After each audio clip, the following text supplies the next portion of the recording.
Prabu Harjuna Sosrobahu, seri 111, Bambang Sumantri Perang Tanding. Namun mereka tidak berlama-lama beristirahat, mereka segera melanjutkan perjalanan. Demikian juga utusan yang telah berangkat terlebih dahulu, juga memacu kudanya agar segera sampai di keraton Mahespati. Tak banyak hambatan dalam perjalanan, karena yang dilalui merupakan jalan besar, jalan penghubung antar negeri. Sementara itu, hari telah berganti.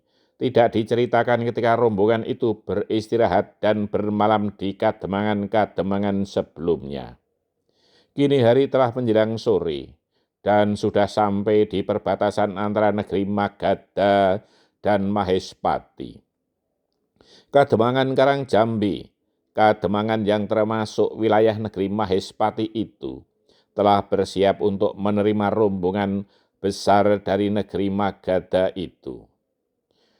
Dalam pada itu, di sore hari itu, juga utusan yang terdahulu telah sampai di kota Raja Mahespati. Dua orang prajurit utusan itu telah mematut diri agar pantas menghadap sang raja.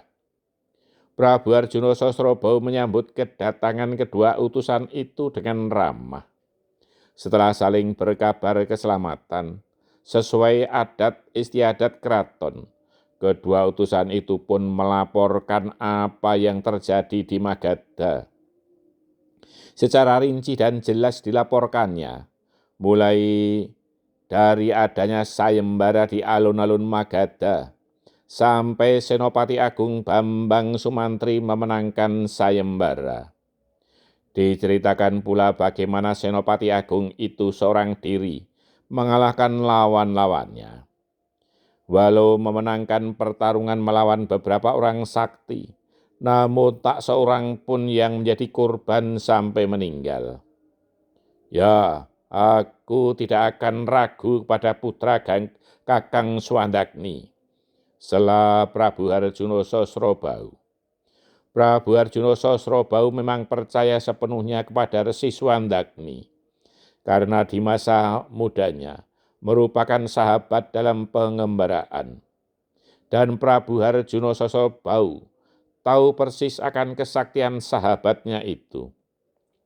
Dan jika ia telah melepaskan putranya untuk mengabdi kepada negara, tentu karena sudah tuntas dalam menuntut ilmu.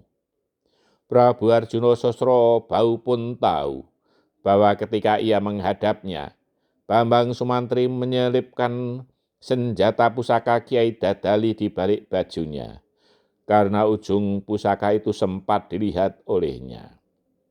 Jika senjata pusaka itu telah diserahkan kepada muridnya, yang juga putranya itu, tentu karena ia telah tuntas dan pantas untuk menerimanya. Dan Prabu Harjuna Sosrobahu tahu seberapa ampuh kesaktian dari pusaka Kiai Dadali itu. Kemudian prajurit utusan itu melanjutkan laporannya. Dan yang tak kalah pentingnya, dilaporkan pula bahwa seratusan negeri manca telah bersedia bergabung untuk bersekutu dengan negeri Mahespati. Negeri-negeri itu mempercayakan di bawah perlindungan negeri Mahespati. Sungguh cerdik dan cerdas anak muda itu, batin Prabu Harjuna Sosrobahu. Kemudian katanya, adakah yang kau ketahui tentang para raja itu? Di antaranya ada Prabu Darma Wiseso dari Widarbo, Prabu Kalinggopati dari Kalingga, Prabu Soda, Prabu Pragulo Sekti, Prabu Jalantara, Prabu Dirkomuko.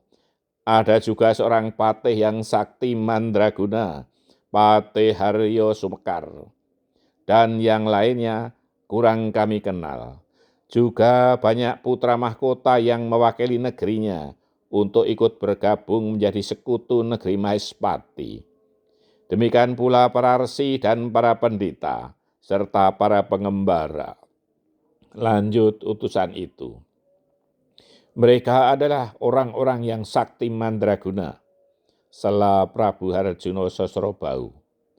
Namun mereka tidak ada yang mampu menandingi Sang Senopati Agung Bambang Sumantri Sang Prabu.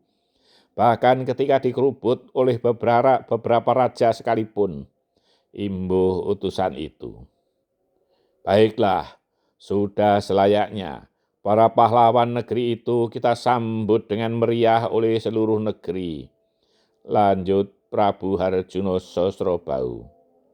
Juga yang tak kalah pentingnya Sang Prabu, bahwa Gusti Putri Dewi Citrawati yang merupakan titisan dari Bathari Sri berhasil diboyong ke negeri ini. Lanjut utusan itu. Ya, tentang Dewi Citrawati itulah yang aku tunggu laporanmu, karena memang benar bahwa Citrawati adalah titisan bidadari Dewi Sri. Sela Prabu Harjuna Sosrobau yang tahu karena ia sesungguhnya adalah titisan Bathara Wisnu. Bersambung.